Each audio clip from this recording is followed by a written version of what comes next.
So, hi, first of all. We've already met, but hi.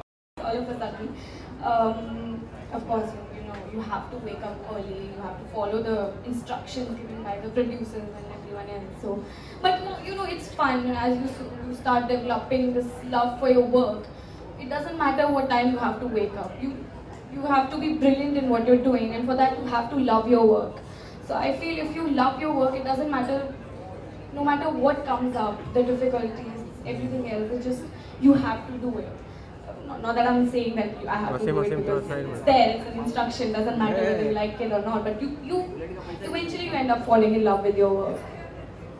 Our creative artists, what kind of environment do you prefer for writing? Because I know I prefer to wake up in the morning and not have to think about anything and kind of just be on my bed with the window open. So what kind of environment, if any, do you prefer?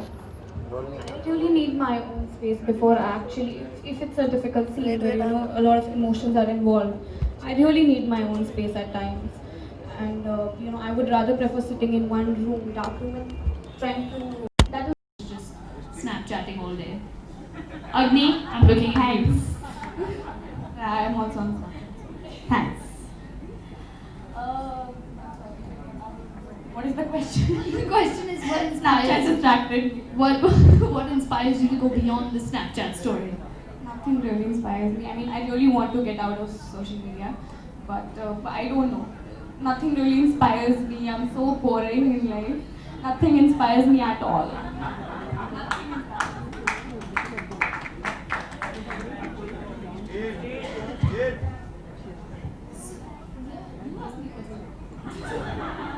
I suck at this.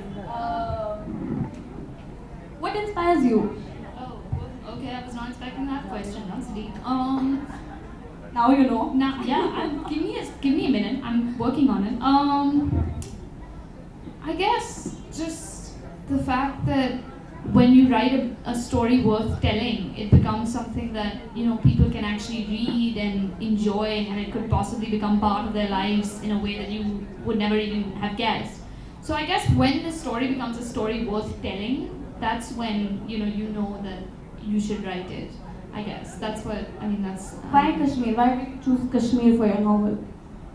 Well, okay, this is gonna sound ridiculous, especially because you grew up there. But it was actually originally based in London because the house that inspired it was in London. But I don't really like London that much, so I couldn't write about it with any passion or vibrance.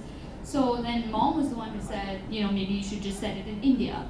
But I was like, okay, but I need snow to be around the house at least one season of the year because that's the kind of house that it is. And then she said, okay, set it in Kashmir. And I was like, that's not a bad idea. You've been to Kashmir, of course. Yeah, of course. We used to go once every year because Dad grew up there. But I mean, I don't doubt that it's very different for you having grown up in Kashmir than it is for me having grown up in Mumbai. Like, one of the things I think would definitely be different is that the reason there are such vivid descriptions in the book is because living in Kashmir, you're just surrounded by such beauty that I don't know if because whenever I see anything that's mildly beautiful, naturally I'm like, oh my god. But you must just be like, yeah, No, not. I really miss it now. Miss it now, right? I certainly miss it. So that was, I think, one of the reasons why I set it in Kashmir, was because it was, I don't know, it just kind of happened, and then suddenly when it was set in Kashmir, it had a whole new kind of vibrance and a whole new take to it. So, I mean, I hope you don't read it and then you're like, well, that's nonsense. That doesn't happen. You're actually the protagonist that I'm trying to portray in terms of how she's grown up. So I hope you enjoyed it, actually. So what is it actually like then, growing up as a 16-year-old in Kashmir? Because I'm writing from imagination and bits of research. I think I'm the wrong person to ask this question because I'm living in my own zone. I have no idea. My life is not being arrogant or something. My life is a little different from what a 16-year-old's life should be like. I never went out much. I've heard stories from my father and how they tell us that हम उस time पे यहाँ जाते थे वहाँ जाते थे. Even I'll tell you one thing. There's this huge hill which is right next to our house, and I've never been there. And And I've been really criticized for that a couple of times. कि क्या बचपन है तुम्हारा? So I really don't know what. I mean, now a 16-year-old is as similar as a 16-year-old you will meet in Bombay or in Delhi or somewhere else. So there's not a huge difference. But it could be that to some extent you might see a vast variety of opinions and views they have. They have different stories to tell you. They have their own ideas about almost everything. So I think apart from that ideology, I don't think there's a vast difference or anything else you'll see. Okay, and this is like a topic that people may think is not serious, but I'm being very serious about this. I would like to raise a bit of awareness about the difficulties that come with having short hair. Because it's not easy. And what did you say? You were on the set one day, right? You told me. I was on the set one day, and this is when we actually started shooting after my hair was cut.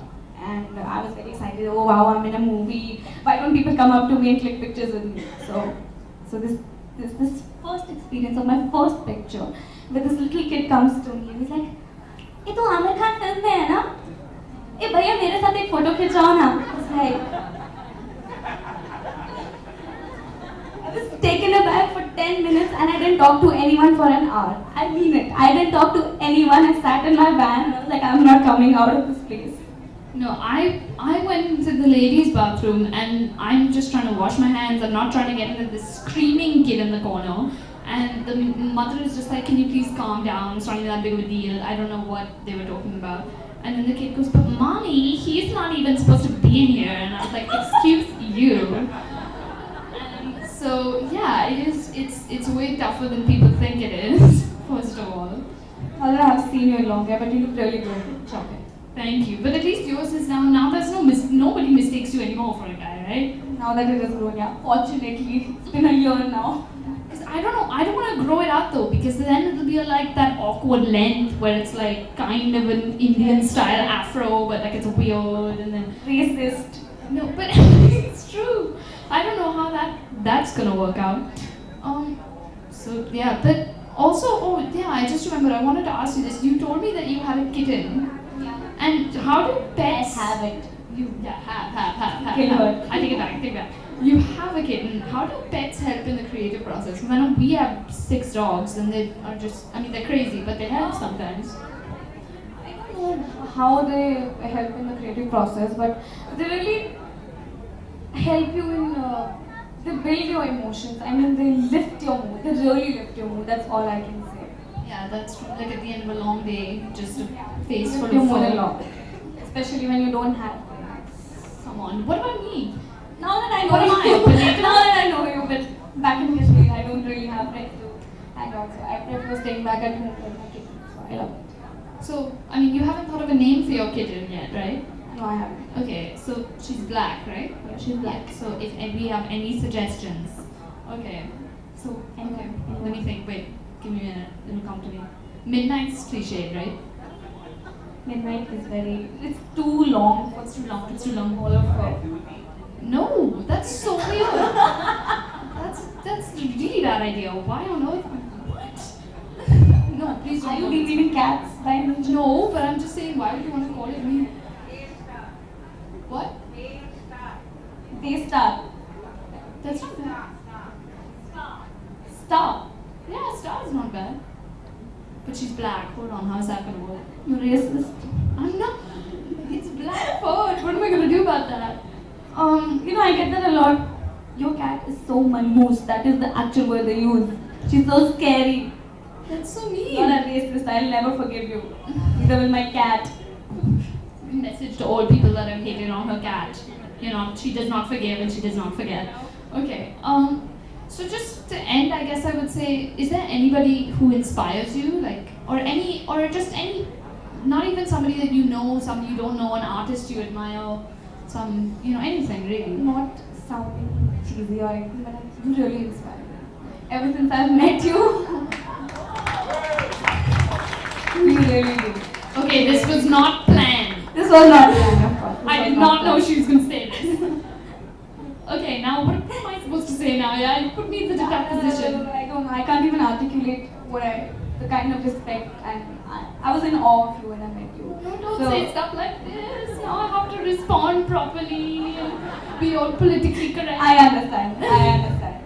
So. Okay, you get me. I'm just going to give I positive vibes. I've been there. I've been in this situation. Perfect. Okay, great. Okay, now how am I supposed to top that? Okay, now you ask me a question. What inspires you? I'm repeating whatever you're asking. I don't know. Okay, now wait, you asked me that already. Oh yeah, I have. Think of something random.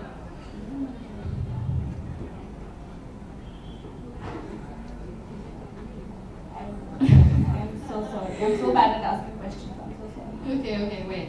I'll ask myself a question. What does that even mean? Come on, I can ask myself a question. Let me just think of a normal question that somebody would want to do. So how long in total did it take you to make the film versus taking to write the book? Because mine took like 1.5 to 2 years. So how long?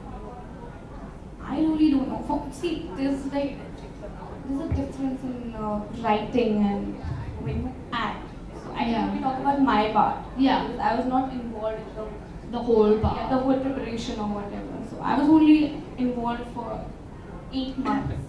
I can only talk about my involvement in it. I was only involved for 8 months. Yes, I know. I think it took them 4 years to write the script and execute everything. I really don't know. Okay, but one question that I genuinely want to ask. Whenever I listen to myself on a video, I hear myself and I sound really squeaky. Does that happen to you when you're watching yourself on film? Do you I hate to watch myself on screen. Right? I hate it. Like, isn't that kind of annoying? It's annoying and it's so embarrassing. It's really embarrassing. I hate it. I never watch my interviews. I was scared to watch my film. Yeah, but you had to go, right? Because you can't be like, No, I cannot watch it. I don't want to watch it. It's just too downcast. The first few ads I shot, my voice was down. So it was okay. But in the movie, I was like, now I have to watch myself for an hour. For just like, well, okay, I actually thought of a nice quote to wrap up on, so I'm going to wrap up on a nice note, which is that there's this really, I guess now that you asked what inspires me, I have a good answer for that now. There's a quote from a movie, Midnight in Paris, that my friend Anjali, who's sitting somewhere where I can't see, showed me, where Judi Dench says, we all fear death and question our place in the universe. The artist's job is not to succumb to despair, but to find an antidote for the emptiness of existence. So that's what inspires me.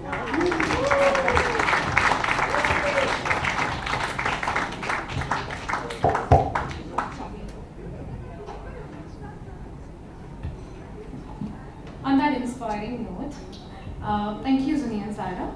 Moving on, we have with us today our extremely special guest for this evening, Mrs. Nita Ambani.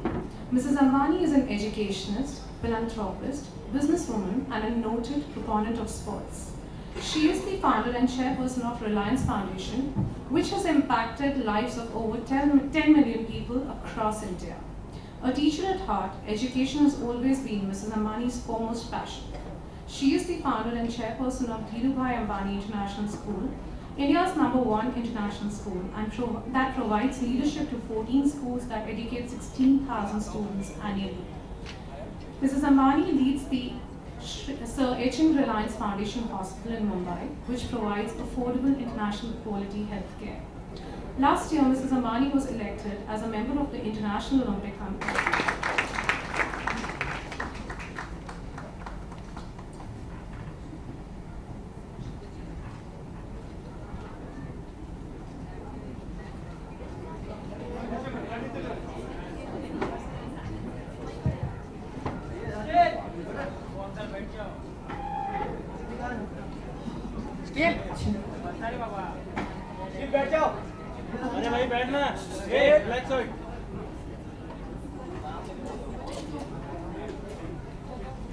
भाई साहब hello black shirt check तो भी बढ़िया black shirt हमारे में आ रहा है किसी को हमारे को ये जी बैठिए ना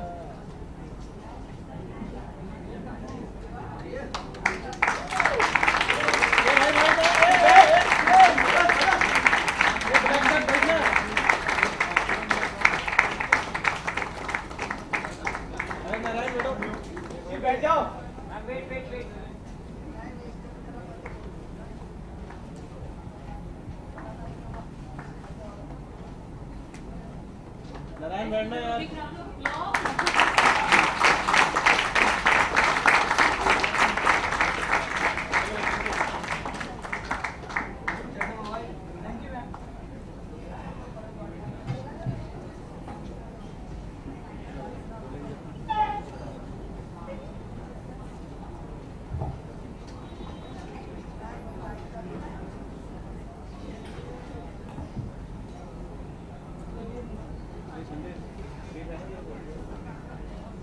Dear friends, a very warm good evening.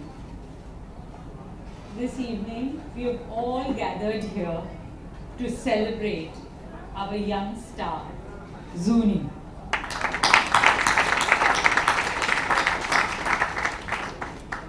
Zuni, today is your day, and I hope you are as proud of yourself as we are of you.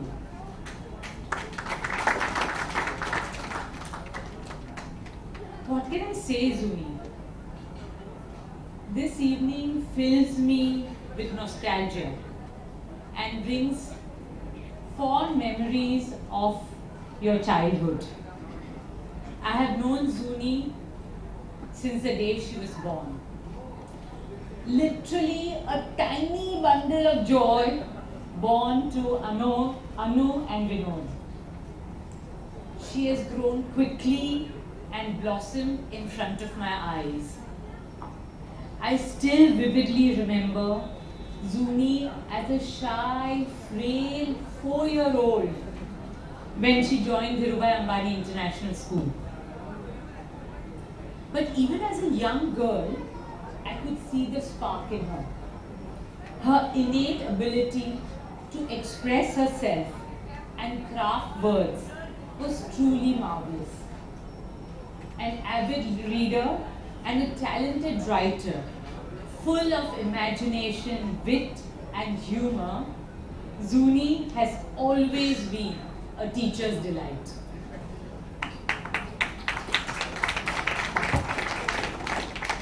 Zuni, I hope you're enjoying all this. She took several initiatives in our school to encourage the love of reading amongst peers, including initiating a book club. I have also very fond memories of all our holidays we have had together and your impromptu poetry for every occasion. There were times that you would say words out of figment of your imagination, much beyond your years, to our amazement and to your dad's bafflement. Zuni is a true wordsmith, able to use the gift of language to captivate her audience. 6 years ago, I was here to launch Zuni's book of poetry, The Land of Dreams. And today, I am overwhelmed to introduce her as a budding novelist and to launch her debut novel, The House That Spoke.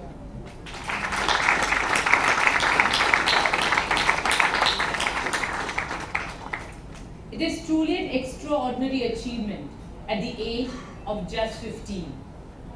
This novel truly represents Zuni's growth as an author and as an individual. Her clarity of thought is highlighted by the beauty of her prose. Zuni, all of us at the school are filled with pride that we have nurtured a promising author. And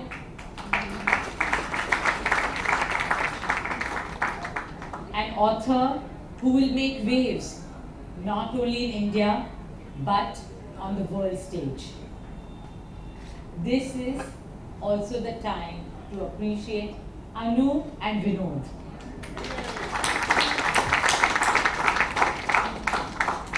You have been wonderful, nurturing parents and have brought out the best in our dear Zuni.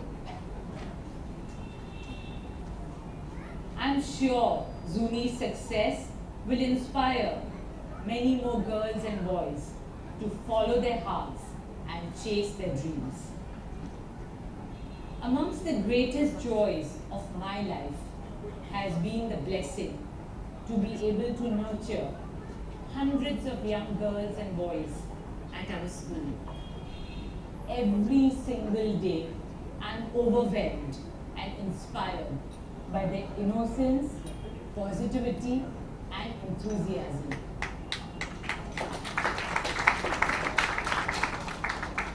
And it is evenings like this that are indeed a very special celebration of that wonder and talent of all our children. Zuni, congratulations. And may you always continue to inspire with your poems and enthrall with your words. This is the beginning of your journey, and we look forward to applauding and cheering all your achievements in your path ahead. Let's give a big round of applause to our young novelist Zuni.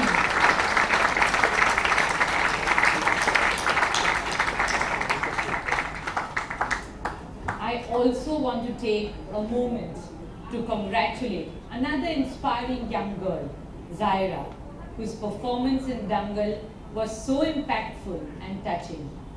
Let's give her.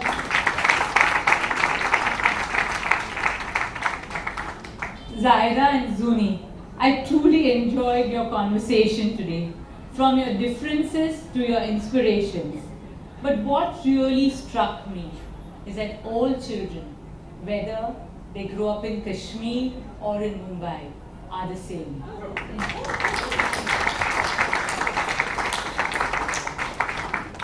I wish you both great success and much happiness in the years ahead. Good luck, and may God bless your path always.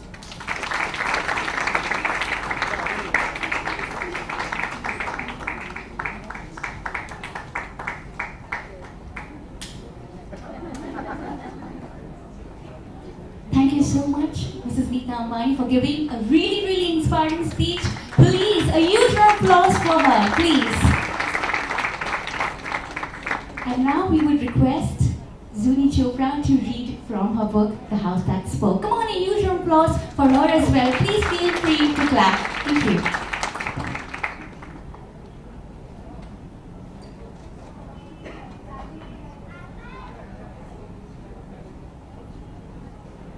Come spring, the cherry trees are in full bloom.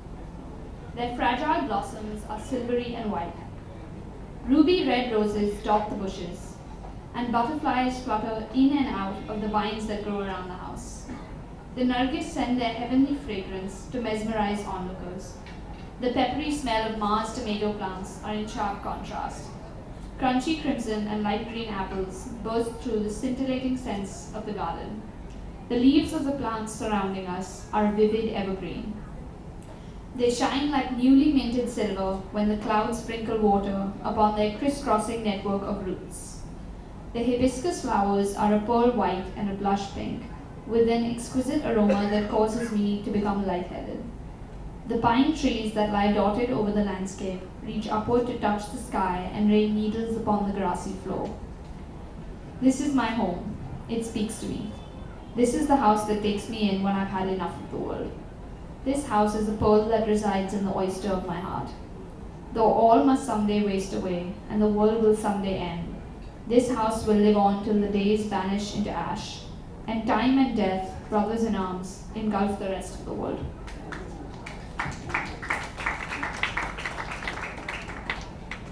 My mother never leaves a thread undone. I see it in her hair, the way it coils impeccably around itself, no more than a few strands astray. I see it in the way she walks, at ease yet upright, fixing things that bend at odd angles, or shutting windows left so slightly ajar that you could almost miss their breeze. I see it most of all in her threads themselves, in the way they entwine with each other like gnarled, twisted stumps of decaying oak, in the way they wind themselves lovingly around her fingers and slip into position just as she draws them away. But sometimes my mind wanders to forbidden lands, and it whispers that perhaps Perhaps the reason she so meticulously brushes each light brown strand into place every morning is because there are far too many loose, chaotic, forgotten ends in her life to possibly die up again.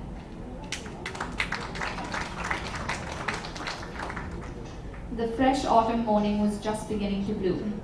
It seemed as though the sky had slept in, and slept well, and was thoroughly happy about it. I always make it a point to awaken to the sight of the mountains, their crevices creating rivers of gushing snow. Small trees dotted across the lush green landscape at their feet, sun blazing above their shining white peaks. I kept the curtain closed halfway, however, since Ma was sleeping and she'd been up late the night before, cleaning. I opened the window slightly and took in a great gust of cool air. The wind seemed to dance across my sleepy eyes. Outside, the chinars swayed lazily in the breeze, the rays of sunlight gleaming on its leaves.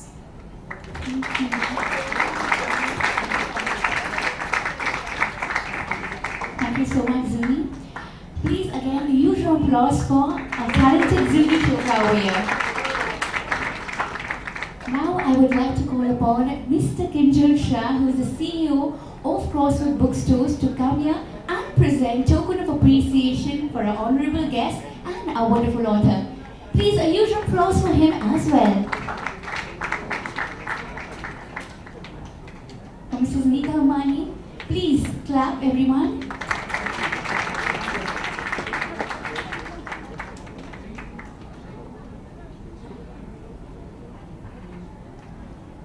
For Zuni Chopra.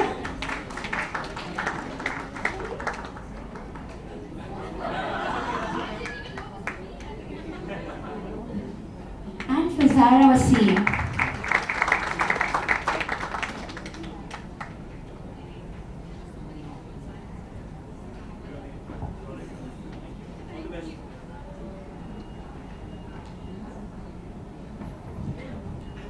Thank you so much, each one of you, to be present here. It was wonderful to have each one of you present over here, today being Wednesday, a weekday, and there must be a lot of traffic at peak time. So please, a huge applause for our wonderful author and for our honorable guests, everyone.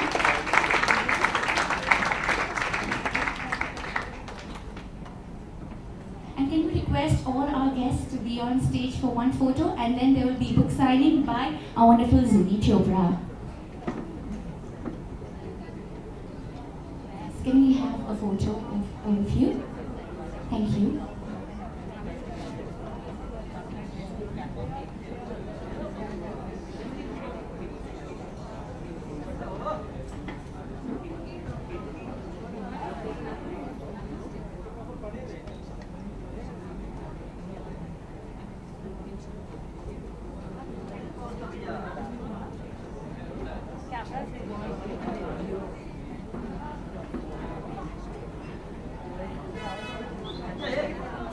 बैठ जाओ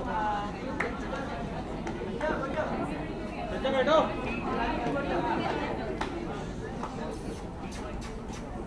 अरे यार बैठ जाओ यार ये भाई लोग बैठो हो गया तो बैठ जाओ अरे बैठो यार बैठो अंकल बैठ जाओ अंकल बैठो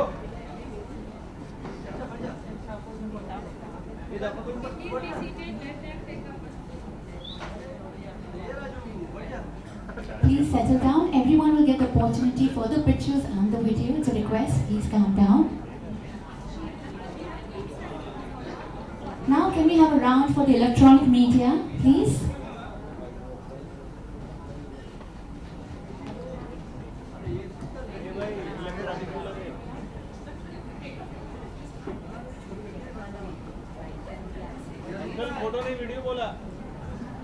Thank you so much, everyone.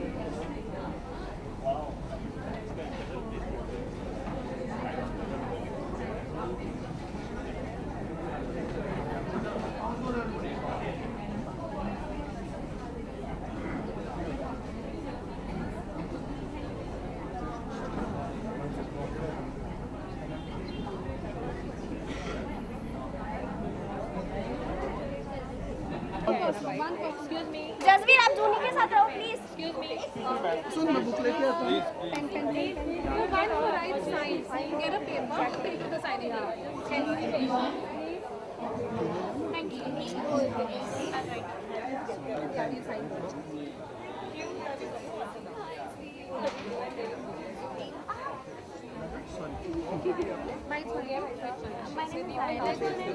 कितने लोग हैं पीछे thank you she's just gone to the permit. I think she's not fine. Yeah, she can, but fast. मेरे भाई फोन कोई ना signing के बाद So, bookstore, we are extremely excited to have each one of you present over here today.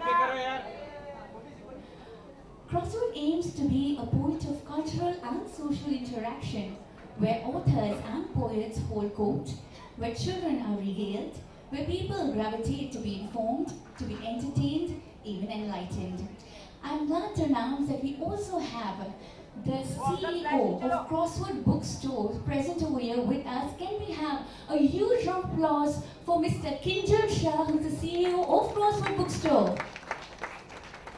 Thank you. We are extremely pleased to have each one of you here present for the launch of one of the biggest debut novels of 2017 by Penguin Random House India, The House That Spoke, written by the hugely talented Zuni Chopra.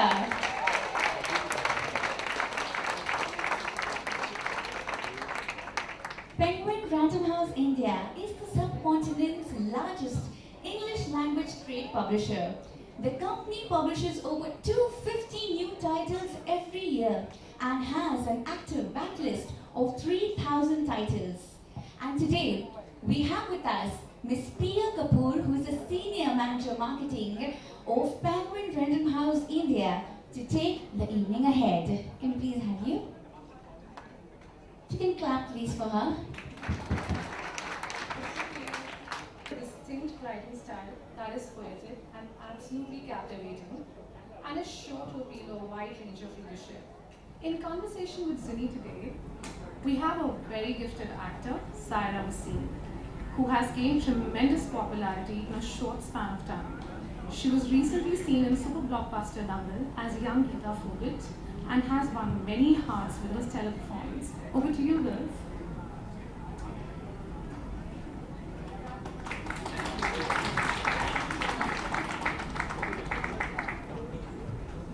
Okay, so hi, first of all. We've already met, but hi. Okay, so I think we should first talk about what were the differences, because I wrote a book and you made a movie, and there's huge differences in, both of those things. So, I guess one of the things would be that a book you write, of course not alone, but you write it when you're doing the actual writing, mostly by yourself. But when you're doing a movie, you have to wake up at like 5 every day and work with a bunch of people, some who you may not be, I won't say not like, but you know what I mean. So what are the challenges when you're making a movie? I certainly don't know about the challenges. I'm merely a debutante. I really don't know what the challenges were. I was just blindly following the instructions given by our directors. So yeah, it's up to you people, writers, of course, who write the script and who brilliantly shape the script, and they are the ones who decide what we are supposed to do, and they decide our work. So I feel that whatever we do, or half of the credit really goes to them. Even in Dangal, I feel if it would not have been a brilliant script, I don't think we would have been such good actors. So I think the credit goes to the writers. So it's amazing whatever you're doing. I'm so proud of you. Thank you. And because with me I can kind of decide my own schedule. So what was the schedule like for you? Like, how did you manage just life? That escalated quickly. Now I have to talk about the drawbacks all of a sudden. Of course, you have to wake up early. You have to follow the instructions given by the producers and everyone else. So, but it's fun as you start developing this love for your work. It doesn't matter what time you have to wake up. you have to be brilliant in what you're doing, and for that you have to love your work. So I feel if you love your work, it doesn't matter, no matter what comes up, the difficulties, everything else, it's just you have to do it. Not that I'm saying that I have to do it because it's there, it's an instruction, doesn't matter whether you like it or not, but you eventually you end up falling in love with your work. So just a question, because both of us like are creative artists. What kind of environment do you prefer for writing? Because I know I prefer to wake up in the morning and not have to think about anything and kind of just be on my bed with the window open. So what kind of environment, if any, do you prefer? I really need my own space before I actually, if it's a difficult scene where a lot of emotions are involved, I really need my own space at times. And I would rather prefer sitting in one room, dark room, and trying to comprehend what is coming up next. So that is what I need, the kind of space. Of course, everyone needs their own space. So even I, of course, at this young age, I also need my own space.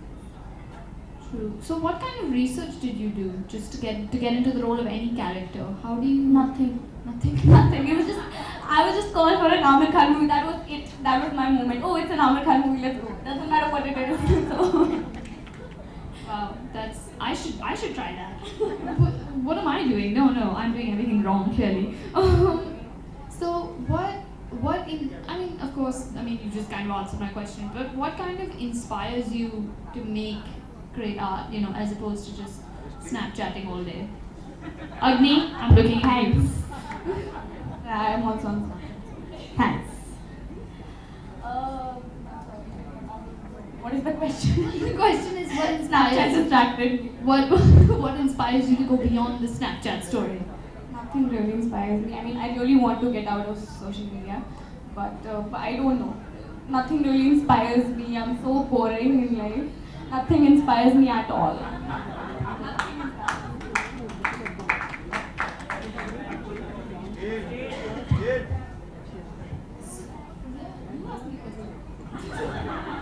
I suck at this. What inspires you? Oh, okay, I was not expecting that question. That's deep. Now you know.